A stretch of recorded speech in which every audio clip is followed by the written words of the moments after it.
for our speaker today, this is really fun. Again, we try to bring in a whole variety of speakers from different categories. This would be one that we would call like a Main Street entrepreneur. This is where they identify a problem and they go about it and make it happen. This one also has a fun connection because she bought the business from her parents, which is also like a parent's dream come true, that the business you start, your kids will kind of take over and run. So this is really good from that standpoint.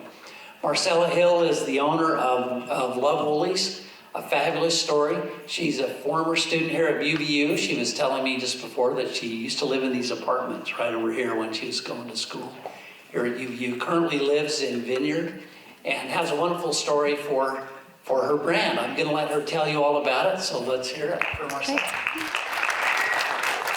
Thank you. Can everyone hear me? Do I have to stand here? I can talk really loud. I'll try to just do both. How's that? Okay. All right, yeah, I used to walk literally probably right here to school where this building is 22 years ago. Crazy that here we are. I am so excited to speak to you today because one, I love UVU. It was UVSC when I was here. I danced on the dance team. You would not know that now, but my kids are like, you did not do that. I tried to do the TikTok dances and you wouldn't know that I used to dance here. But so that's my connection here. I'm so excited to tell you my story today. I am not going to pretend to be a marketing expert or even a brand expert. I am going to be who I am. I'm going to tell you my story and we're gonna go from there. And I hope that you get what you need to get from today. Okay, so Love Woolies. What is Love Woolies? Well, Love Woolies, we make stuff from old wool sweaters. So we make these mittens. You might have seen these on a guy named Bernie Sanders. We did not make his mittens, but that is what I make. I make sweater mittens. We make cashmere scrunchies. We make these awesome beanies. We make these epic cozy socks. That is Love Woolies. Now, this is a sweater, okay? This is a cashmere sweater done by Charter Club. It was probably a very expensive sweater. And one day, well, backing up, this sweater thought that it was always meant to be a sweater. It thought it's really good at being a sweater. It felt like it would serve its purpose, keeping everybody warm all the time, until one day something happened and now it has a hole in it. And it felt ruined and destroyed, and somebody just stuck it in a closet and it felt useless. And then it showed up at Love Woolies. And guess what we did? Some scissors. And we started cutting this sweater apart. And we just chopped it all up into pieces that were unrecognizable. And all of a sudden, this sweater, who thought, I'm really good at what I do, I was always meant to be a sweater, it found itself in a bunch of pieces and it felt unrecognizable. Have you guys ever had something happen in your life where you thought, wait a minute, that wasn't supposed to happen? Anybody? Just me? Just me, okay. Yeah, you? Oh, good. Okay, I'm not alone here. This is good. Things happen. Things happen in life that make you feel like you're useless. They make you feel like it's not how it's supposed to go. And things get to a point where you can't fix it. Anybody had any of those yet? You guys are pretty young. Sometimes life is gonna happen, and there's gonna be things that happen that you cannot fix. But guess what we do here at Love Woolies? We take all these pieces and we put them all back together. We get super creative and we mix them up and we make things that this sweater never, ever imagined that it could be. It became a scrunchie. It became mittens. It became a sock. And now, Love Woolies, we don't just make stuff. We don't just make another scrunchie. We don't just make another mitten. You can go get mittens from Walmart. You can go get scrunchies from Amazon. We don't make that. Guess what we make? We create joy from the flaws. And that is what wakes me up in the morning. That is how I write my emails. That is how I build a culture and a brand and a community. My parents started Love Woolies in 2008, and they built a beautiful brand. They made a beautiful product. I'm gonna forget my slides. Someone's gonna have to remind me to click through this. What do I click on? Which button? Okay, this one, I can just tap it. It's okay. Let's wake up. Oh, okay, what is that? Okay. And people loved their mittens. They would take them to markets, and they would go to the Salt Lake Farmers Market, they would go to Park City Farmers Market, they'd go to the Christmas gift show, and they would sell this beautiful, beautiful mittens. And people loved that, and that was great. And they built this gorgeous company. It paid their lifestyle for 5 years, and that's all they did. They made mittens, gorgeous mittens, and they sold them. And then I acquired the business, and I ran it just like my parents did for 3 years.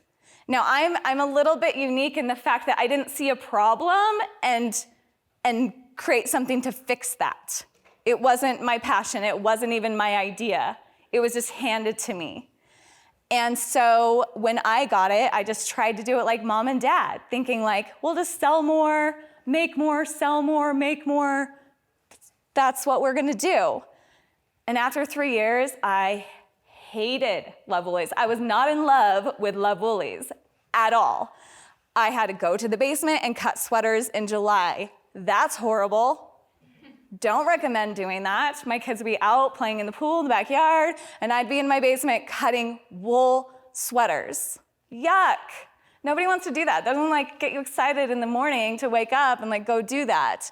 And then, needless to say, I was at the farmers markets in July when it's 100 degrees trying to like hustle my mittens. Like that's rough. I mean, I do have the good taglines, like they're warmer in the summer, you know, hot and ready mittens. We have a winter guarantee. If winter doesn't come, you can, you know, bring them back. I got it. I can sell mittens in the summer, but it's just not that fun. I needed something more. So I dug deep and I started asking myself, what do I do? Where do I need to be? What can I offer beyond what I make? And that is a question that you will need to ask yourself. The world does not just need more stuff. The world needs you. So you're gonna have to ask yourself, what do you offer beyond what you sell, beyond what you make? What do you offer? Again, you can just buy scrunchies wherever, but you can't buy mine wherever, right? And so I dug deep and I started asking myself, what do we do? And where do I come from? Well, so once I started asking myself, what were we doing? What do I offer? Well, I realized, you know, I have some life experience. I've been through divorce, and that kind of basically destroyed my life for a while until I was willing to look past those flaws. And so I realized through some getting to know myself, that I was a sweater. And that I have these stories to tell and these experiences to offer. And that I was creating a life beyond my imagination. I was creating stuff from the brokenness of my life. And now, my emails, you know, you get to a point in your emails, if you don't have something to say, it's like, here's another 10% off. Like these mittens are really good, you know, like in the snow. Like there's only so much you can say about mittens, and there's only so many discounts you can give and sale codes you can offer. But now I had stories to tell. I had some inspiration to be able to share. And I had people to kind of spark their awakeness from my stories. And so now our brand is, our whole mantra is, you have the ability to create joy from the flaws in your life. So the first day I kind of tested this out, I went to this big women's craft conference. It's like, I just imagine 60-year-old women, like 500 of them sitting around everywhere in a hotel lobby, like meeting rooms, just on sewing machines, needles. They're doing screen printing, beading. I mean, this is where I was at. And we decided that we wanted to sell scrunchies because I had some of the scrunchies in the shop and we were gonna market these scrunchies. So I gave scrunchies to my friends. We had them wrapped all the way up our arms and we were gonna give out these scrunchies with our new messaging. Honestly, in the beginning, it was just marketing. Like I just thought, let's just try to sell some scrunchies. And I told my friends, instead of just walking up and giving out these scrunchies, I want you to go to a woman and say, hey, I want to give you this scrunchie. It's a reminder that you have the ability to create joy from the flaws in your life. What do you think happened? Any guesses? Like you can throw it out there. What do you think happened? Nobody?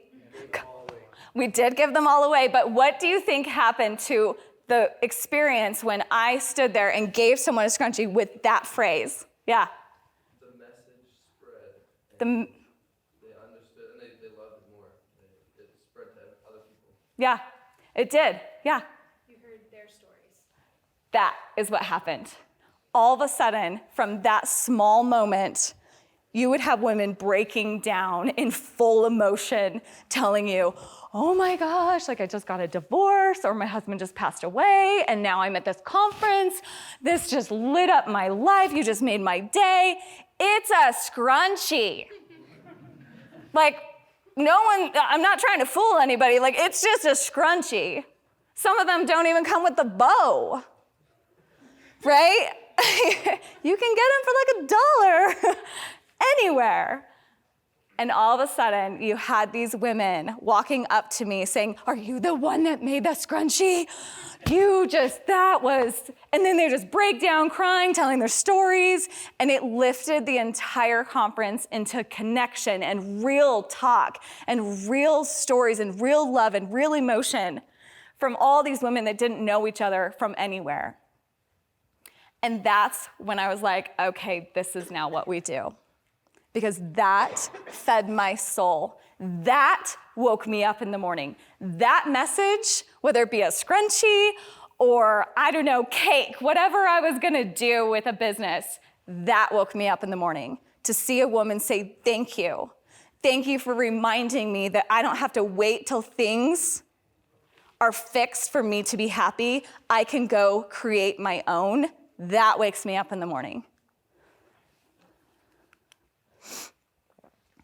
So to get to that point where you find your messaging, you have to be willing to look past what everybody else is doing. You even have to get to the point where you're looking past what you think you should be doing. Think about that. That's tricky. You have been fed by everything what you should be doing. But I will tell you, you will create something you never imagined. Business is done right now in ways that never existed. Why? Because someone thought, how do I do it? What would I do without any of this should be? So you've got to be able to look at what you're doing, but also at the same time, ask yourself, well, what would I be doing if I didn't have any of these ideas? What would I be doing if I didn't think it should be this way? I'm gonna tell you a story about this that happened last year during the pandemic. So one day, if you remember this, there were no masks. Anybody remember that? Masks didn't exist. It's hard to imagine. You couldn't even buy them anywhere. They were nowhere. And we got a phone call. Some people found out that we had all of our seamstresses work from their own home, so we could still continue in full production. And somebody found out that we had seamstresses working at home, which allowed us to make masks.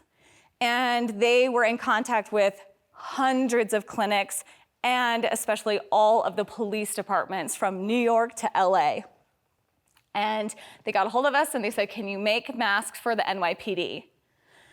And we were like, yes.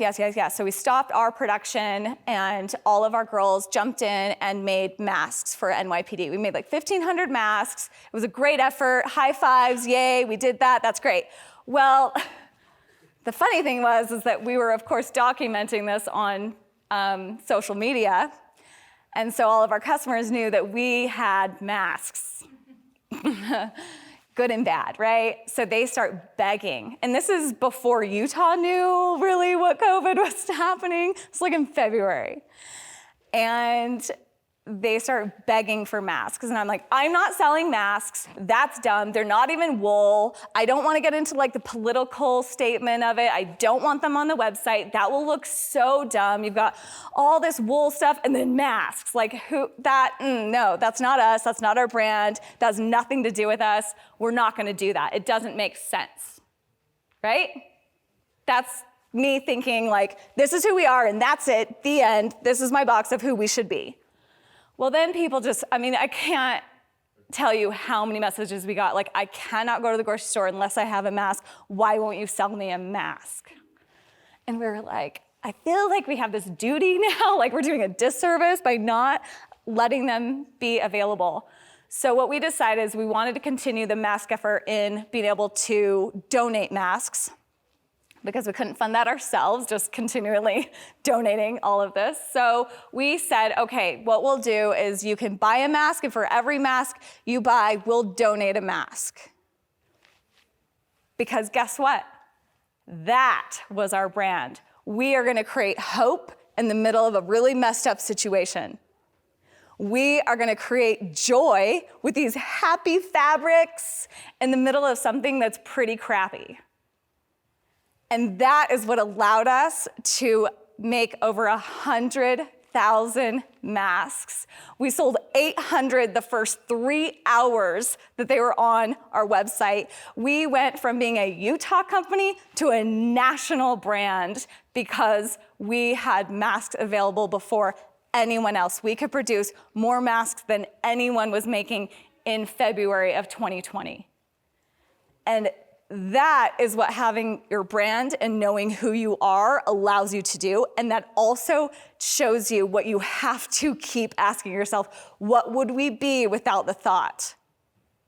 Right? Because if I was like, this is who we are and that's it, the end, we would have never done the masks. I had to really expand my ability to think, well, what are we really about? And what would I be doing without the thoughts of what I should be doing? It was a ride. It was insane. So here's something else that happened because of that, the branding and our message. I was standing at a neighbor's house showing a scrunchie tutorial, and they asked me to share a little inspirational message. And during that, she said, hey, do you speak? Do you do any public speaking? At the time, I didn't. I knew I liked the stage. I knew I had a voice, but I didn't professionally speak. And she said, well, my family owns Pinners. This is amazing. You've got to share this story. And so from there, my little scrunchy mitten company, we went and traveled with Pinners Conference across the nation and shared this Joy from the Flaws workshop where we talked about the 5 steps of how to make a mitten, but really it was like my life stories and like, okay, this broken process and here's my stories. And then we got creative and here's my stories about being creative. And you can too with your own life. My little mitten company that I hated has connected me with hundreds and thousands of women, and it's given me a place to use my voice, and it wakes me up in the morning. And again, they're just scrunchies, right? But they're not. They're just so much more. So how does you having a message help you actually market? Like, how do you actually sell from this like fun, meaningful message that you have? And I kind of covered this already, but before this messaging, my posts were just like, And here's a mitten. Here are all the features of a mitten. It has fleece lining, it's 100% wool, it's water resistant. Like, that's great.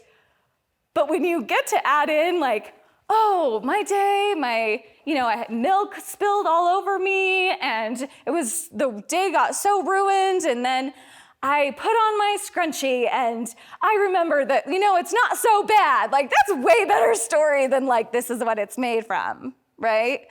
And so it really does help with your marketing. And then you go into culture. We always talk about what you want to do with your team. It's kind of a big deal now in business, how you build your culture and what your values are in your business. Well, if you know what you're trying to say and what you're trying to do, that's easy.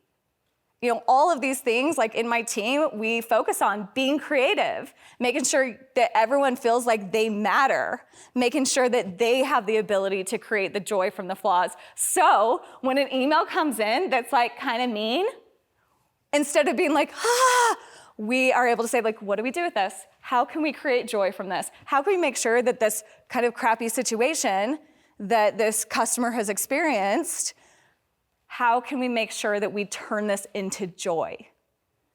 And that changes the whole game, because before it was just like a bad email or a bad experience or something didn't show up, and now we get to get creative and create joy from it because we know who we are. Product development. So this is great too, because then you're thinking about what do we do in your product development. So one of the things that we're working on right now is this whole body like sweater dress. And I resisted it for a long time, kind of back from the masks. Like, it's not wool, it's kind of mass produced, it's not made from a sweater, but I know my customers. And they joke that like, can you just make these socks in like a whole body thing? And we joke around that, and we just want to be able to give them so much comfort as much as we can provide. We want to be able to provide them with so much cozy and a product where they can put on their entire body and know that they are whole and they matter. And so things like that, it helps you produce your products when you know what you're trying to provide beyond what you sell. Okay, so here are some fun examples. Funny enough, I got this message yesterday from a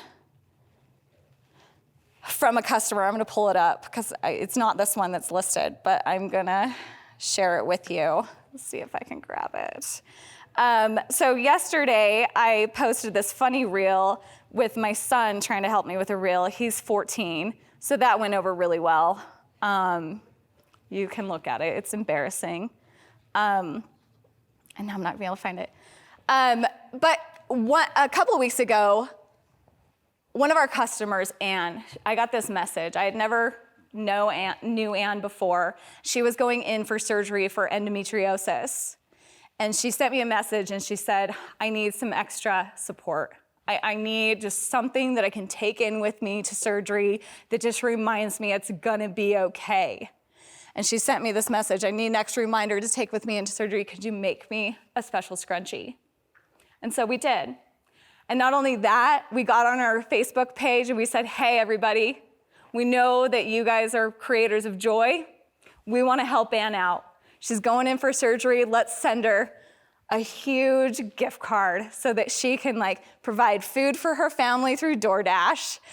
She can get something for herself at Target when she's filling up to it. And we were able to send her some cozy socks to go along with it. And guess what? The community showed up big. I mean, for one of their fellow friends that love Woolies, they sent in $500 just for that one little message that we were like, hey, here's her Venmo. And they just kept sending it to Anne, a fellow customer. And that is really what you do. Now, these skull mittens here, these are not just skull mittens, right? They're fantastic and fun, and I could sell them just as skull mittens, but every October we auction them off, and all the money goes to one selected woman that is a mother of children with debilitating diseases. and we feature her, and we create a huge basket of You Matter gifts. And each of these mittens every year has gone for more than $150. One year we raised $400 off of 2 pairs of mittens. So again, like, you can make some pretty epic products, but you have more to offer than your products, so much more. I want to find this message, but basically we put out this reel, and the customer sent me back. She goes, "Oh my gosh, this created so much joy for me tonight. Thank you so much. I'm gonna go put on my cozy socks. I already got my scrunchie in. I'm good to go. I'm gonna call my son," and this just reminded me that I need to call my son. Thank you. Just scrunchies and socks, but so much more. Again, yesterday, I was like, this is very timely because I'm speaking about creating a brand with purpose. And just yesterday, I got one other, and you can see it on our Instagram page. One of our other customers was standing in front of the New York Stock Exchange, and they have the, and I'm not gonna remember, the statue of this girl that's standing like this. And she's standing with the statue with her scrunchie in her hair. And she goes, this is how my scrunchie makes me feel. And I was like, yes, like, that is what we do. That is what we do. I would not wake up in the morning just to make scrunchies. I would literally just rather buy them on Amazon. But that is what I make.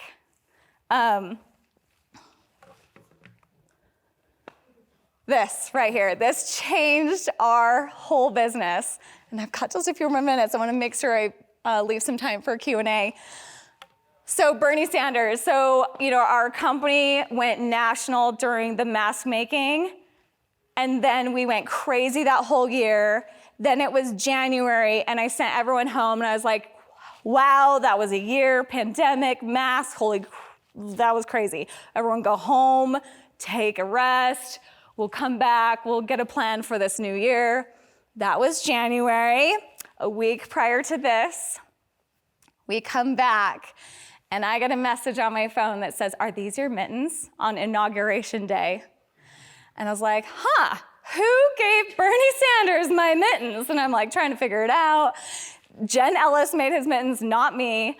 But this is what happened. I'm one of the biggest producers of this type of mitten. I am one of the only ones that you can get off of a website. Everybody else is just like a cute little grandma that's making them and showing up at markets.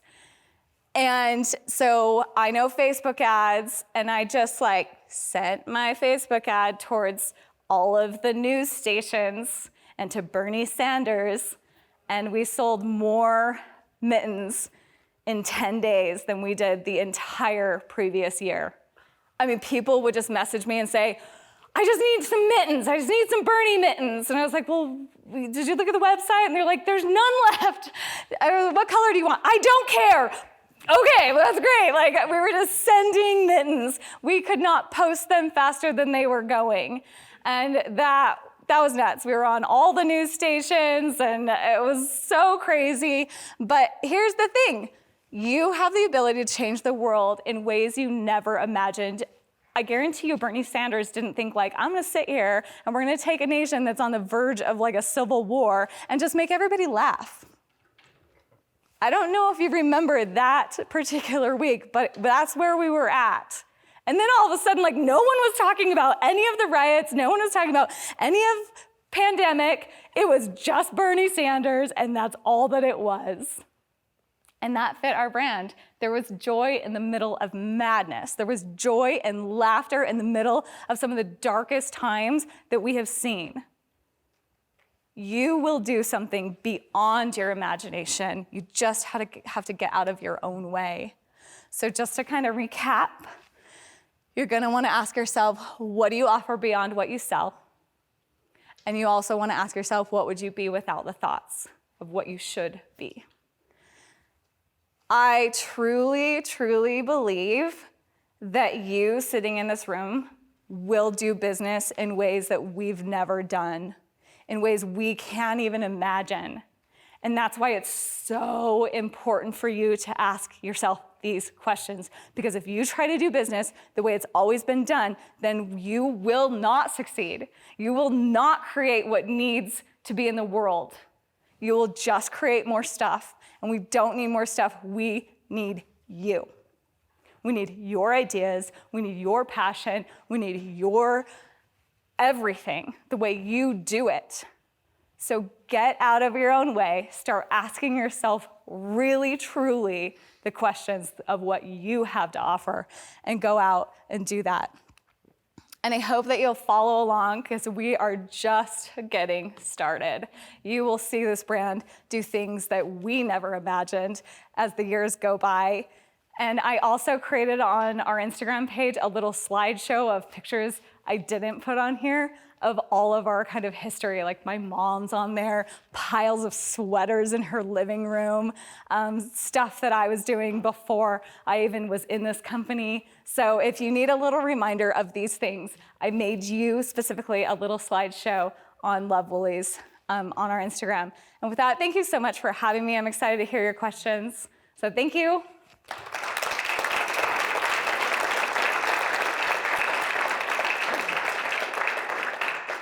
Hey, we got a question while we're at. One over here already. Yeah, since you have a big like brand community, do you have any plans moving forward? Like I know a lot of brands, like Paxton has Questival. Yeah. Do you stuff like that in the works that you're hoping to? Yes. make So I love that question, and hopefully one day we're like. So they hear. Okay, he asked, Cotopaxi is called Questival, right? And he said, because we have a community, what types do we have any events or things like that that we do? So one of the things that we have done, and we'd like to keep it a tradition, we have done a huge gift exchange for Christmas in July, where our community can sign up to. We started it just our team members, or just like a secret sister kind of thing. And we thought, why not just open it up to our customers? They would like to get to know each other. So we did, and we had over 150 people sign up to do a silly gift exchange where they agree that they're going to send a gift to someone they don't know. And everyone fills out this little profile, and you get a profile of somebody that says, like, this is their favorite color, this is the books they like to read, this is their Instagram. And all of a sudden, we're connecting. Our customers are now friends. And then we get on this huge Zoom meeting. I brought in Richard Paul Evans to read from his Christmas book for Christmas in July. And people were decorating Christmas cookies and making paper snowflakes in July.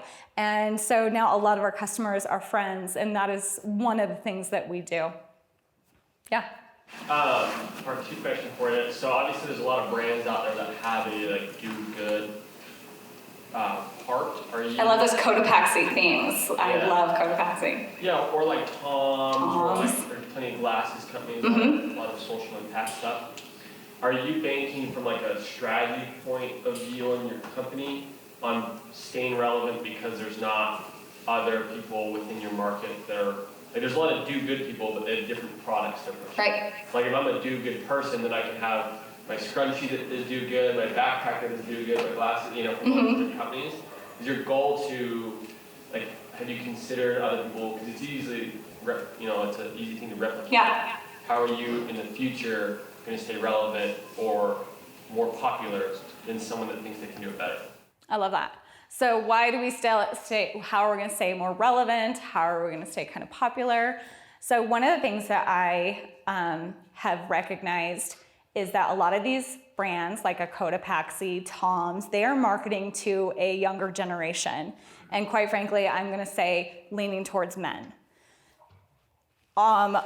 In the beginning, when somebody asked me, what is your customer, like how old are they? I would say they're 30 to 40. I'm thinking of like the influencer girl that likes the scrunchies, like the mom bun. That's who I thought my customer was. When we actually dig down into who is actually buying our stuff, we found that it was 50 to 65-year-old women. What brand do you know right now that's creating a community for 50 to 65-year-old women to show up for their book club or their knitting, thing. And we think there's a huge need for those women to find connection and friendship. And we will continue to stay relevant because it's a market that's untapped. So I'm curious, you said that you have like a website and everything. I'm curious if you use other platforms for marketing and like, for example, Etsy or like what platforms you found have been successful to market your product? Great. That's a great question. So we started on Etsy. Etsy was great for us. I will recommend if you ever do something with Etsy, you need to first have your own URL. Etsy, you could just get lost in there. If you think you're getting on Etsy to sell stuff and not have to do anything, you are very, very wrong. You have to have your own site, and then you need to forward that to your Etsy shop, which is a fantastic platform to be able to start right away. In fact, I was at a market and I saw a girl that was just getting started. She didn't have Instagram, couldn't buy her stuff online. And because the show was so slow, we sat and I set up her Etsy shop. We created a URL through GoDaddy. And by that end of the market, you could go to her website, right? And buy her stuff. So Etsy was great for us. We use Shopify for our website, and we really don't have any other platforms necessarily that you can shop on, but we use all the TikTok and Instagram. We also use SMS marketing that has been very successful for us, but I will stress this. I have seen nightmare situations in people that it's happening now because they built their entire brand through social media, and they do not have an email list. And all of a sudden, they got hacked, and now they don't own, and they can't log in, and they have nothing. I luckily was told many years ago, you do not own your social media. The only thing you own are your emails. And so when I was told that, I went crazy. In any market I am at, if you're buying something from me, I am getting your email. Even if you're not buying something from me, I'm probably still getting your email. And our emails now, we have 30,000 people on our email list. Our emails make us money. Every email, get an email list. So just kind of curious, how do you ensure a culture, or I guess how do you go about ensuring that each employee kind of accepts, maybe not accepts or embodies the ideas you're trying to get through your impact? You have to get good at hiring, and you have to get good at training. I found this out the hard way. I would just hire a bunch of people that I thought, we'll be friends, this will be great. Don't do that. And I also thought, you just match mittens and it's fine, it's easy. You can just match them like this and anybody can do that. No, I would bring people in, they would mess it all up, and then I wouldn't really know what to do, and then I would just let them go. That's not working out. I had to get really good at knowing who I needed, asking the right questions, making sure that I explained what I needed, communication. I had to get really good and more patient at learning how to train people. You have to get good at being you, which is the hard thing to do. What else? How do you balance the marketing and the quality of your product, of your business? The marketing and the product quality. With my time? Which one you put more effort and more attention to? Because it's all important. For marketing, you need to create your culture, you need to create your idea. It's really important the product quality is good. Otherwise, that's all. Right. If I'm sending out scrunchies and all the elastics are breaking, nobody cares how nice you are, right?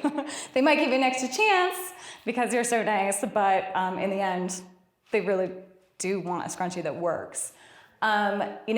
Again, it's in training, it's in communication, it's all of our seamstresses work from home, so logistically it can be a nightmare, quite frankly, to keep the quality control. We do a lot of trainings. We keep everyone connected through Marco Polo, so there's all the videos on there. Every Tuesday, the seamstresses drop off their product and we quality control as they stand there. So as they stand there, we look through all of their products. Anything that is not up to par, we send back and we don't pay on. If they've messed it up so bad that we can't sell it or fix it, they don't get paid. You have to require quality. And that can be hard when you have become friends and family with your team members, but it's also a job, and it's also their job to create quality, and you have to get good at communicating that with your values. What else? There's an online question about hiring employees, and are you doing the marketing yourself, or are you using other people to help you with marketing? I did it for a long time. But I do most of the marketing. I do have someone that writes all of my emails now, hallelujah. And she does help with social media planning. And this is why you should follow me on Instagram, because I would love some of your feedback. You'll be able to see what this week's looks like compared to next week. Because next week, my marketing girl is taking over, and we're gonna get kind of a new, fresh look on there. She has a lot more time and ideas to spend, and I feel like I'm kind of doling out because I've said the same thing over and over, and even though it's good, I feel like it connects with people, it just doesn't have the energy I hope that it has. So she's taking over social media on Sunday, so you'll be able to watch the transition on that. It'll be very exciting. So does that answer your question? Okay. Yeah. Yeah, I've heard it said that women tend to care about relationships more than men. Is that part of why you think your community is so successful? Like, do you think, because obviously you talk about how other companies go towards men, you feel like, is that part of why? Like, is that what you're aiming for? Yeah, I mean, honestly, it's the only thing that kept me in the business. I had to do it because I would have gone and do something else. I didn't love it, and it ended up being the right thing to do for me, is to create this message. It needed to be done. It was in me to do. But I do think that going forward with business, people are done just being sold stuff. And I think that we can do business better, like Tom's, like Cotopaxi. They're not really marketing toward, they are marketing toward men's, but they have created a community, something to be a part of, something you're proud to purchase and support. People want that. What else? Any low points in anything that's been? Oh my gosh, that's like a whole nother. Any low points is what he's asking. If you're an entrepreneur, welcome to the low points. It is a roller coaster. You really, unfortunately, most people only show the good stuff. You didn't see me crying in my basement when I couldn't hang out with my kids because I was making masks all freaking day and they were home because there was no school. You didn't see me crying in the basement being I don't want to make more masks. Right? Low point. You don't see when you can barely pay rent because you had a crappy month and everybody was sick and nobody could come in and make stuff. You don't see when somebody shows up with a bucket of mittens and their cat peed in it and you're like, great, you're done. You told me you had no pets, so now you're not sewing and there's thousands of dollars in this bucket that I now have to throw away. You don't see that stuff, right? I'm not posting on social media about that. When you have low points, just know you are not alone. And you should also tell yourself, made it. I am now a real entrepreneur. I have low points. It's part of the game. Somebody asked me, I think I had posted on my personal page a stressful, bad day. And I was about to, and they asked me why should we have you speak at our thing if you're having this crappy moment? And I was like, oh, then you probably have never talked to a business person ever. You know, like, I'm sorry if you've only followed people that are telling you all the good stuff, but there are some really bad things that happen. I'm going to tell you one more bad story. I just want you to know that you're not going to be alone when these happen. I used to own a toy company, and I was standing in the Java Center at the toy fair at my booth. There was a toy company that I just like aspired to be like. I thought we could collaborate. I was like, I want to meet this guy. Like, what he's doing is amazing. His booth was 2 booths down from me. I was in awe. Before I knew it, this man, fully red-faced, walked up to me, screaming at me in my face. There was like Toys R Us reps standing in front of me. And he is in my face saying, you little girl, you don't even know who you're dealing with. Like, you will hear from my attorneys. You are like impeding on my trademark, and you need to stop what you're doing right now. Get out of this. And it was insane. That's a bad day. That's a really bad day. So, do you want more? I have lots. One final statement. What advice would you give to the students from your experience being in school and feedback? I want to say scrap everything you know and go do what you want, but don't do that. Your advisor's gonna be like, no. The world needs more joy, and the entrepreneurs in this room are the ones that are going to change the world. You are the ones that are going to be scrappy. You are the ones that are going to create. I sat in a room of 20 women entrepreneurs last week, and the discussion was, how do we fix the system? How do we fix this broken system? And one of the women in the room, Susan Peterson from Freshly Picked, she said, I'm not interested in a broken system. I will make my own. You will make your own.